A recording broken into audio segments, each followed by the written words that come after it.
যে গত কয়েকদিন আগে 30 টাকা কেজি পেঁয়াজ যারা 280 টাকা বিক্রি করলো, এরা 1 নাম্বার সুদখোর। আসতে পারলে হবে না, জোরে বলতে হবে। 10 টাকা কেজি আলু যারা 80 টাকা বিক্রি করেছে, এরা 1 নাম্বার সুদখোর। 35 টাকা কেজি লবণ যারা 150 টাকা কেজি বিক্রি করেছিল, 1 নাম্বার সুদখোর।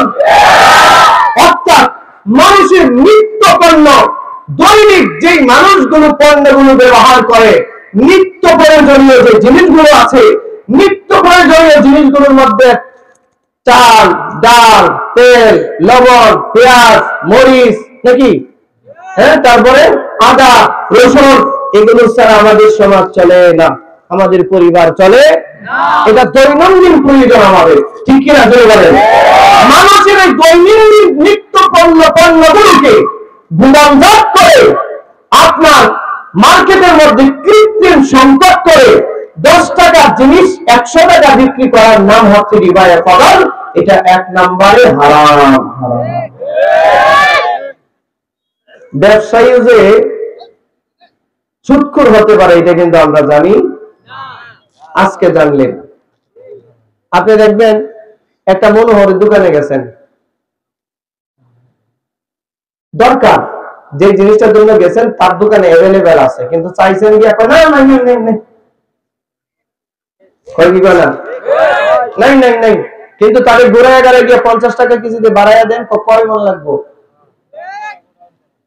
হ্যাঁ, গোডাউন করে চলছে, কথা ঠিক না? কয় মন লাগবে নিয়ে যান। হ্যাঁ, আপনি 10 টাকা কেজি আলু কিনছেন, 800 টাকা কেজি ধান কিনছেন, আপনি এটাতে ইনভেস্ট করছেন, ঠিক কিনা? এই 800 টাকা কেজি ধান কিনে, 800 টাকা মন ধান কিনে আপনি গুদামজাত করছেন, 1 মাস 2 মাস রাখছেন, আপনি ব্যবসার জন্য এটা কিনছেন, এটা জায়েজ আছে। কিন্তু 2 মাস পরে আপনি যখন বিক্রি করবেন, অবশ্যই এটা 1600 টাকা বা 2000 টাকা বিক্রি করতে পারবেন। এটা অস্বাভাবিক লাভ।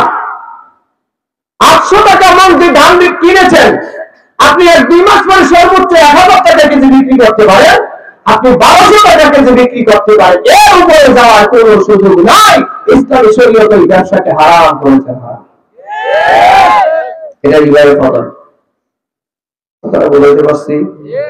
হ্যাঁ, তাহলে 1 নাম্বার সুদ পাইলাম কার সাথে? যদি বলেন, যদি কোনো দোকানদার থাকেন, যতক্ষণ আপনার এখানে জিনিস আছে ততক্ষণ বিক্রি করবেন, যখন নাই নাই, ঠিক না? কিন্তু পাবলিক রে ধোঁকা দিয়া টাকা বেশি দিবে, এটা 1 নম্বরে হারাম ব্যবসা। কি ব্যবসা? আল্লাহ আমাদেরকে এর থেকে বাঁচার তৌফিক দান করুন।